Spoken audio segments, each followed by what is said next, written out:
حبايب قلبي جايبه لكم النهارده سمك بلطي منضفينه وفاتحينه يا جماعه من الظهر. بسم الله ما شاء الله، زي ما انتم شايفين كده فاتحينه من الظهر ومنضفينه.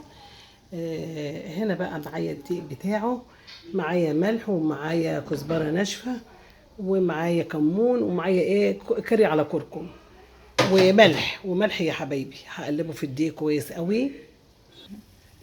جبت بقى بعد ما قلبته يا جماعه البهارات كده. بسم الله الرحمن الرحيم. همسك السمكه كده واغطسها في الدقيق من ناحيتين يا حبايب كده زي ما انتم شايفين كده.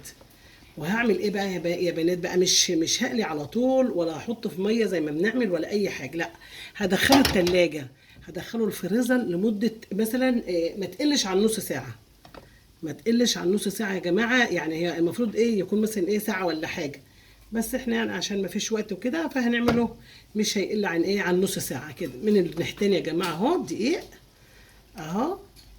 هنعمل كل الكميه كده من الناحيه دي ومن الناحيه دي ونحطه هنا زي ما انتم شايفين كده، زي ما انتم شايفين كده.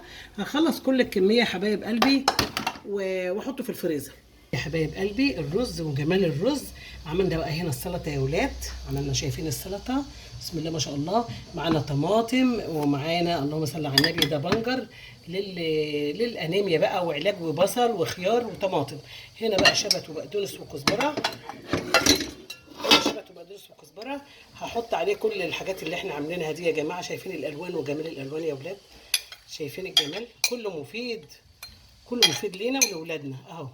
اللي ما بيحبش البنجر هياكل بنجر غصب عنه، من ولادنا يعني، فاهمين؟ اهو شايفين؟ هاخد ملح، في ناس بتحط ملح وناس لا. هو الملح طبعا ضرر، ما هو الصح، فانا هحط شويه ملح صغيرين خالص كده بس كده. لو في نقطه زيت زيتون حطه او زيت نضيف حطه، فبس كده وخلص كده السلطه معانا.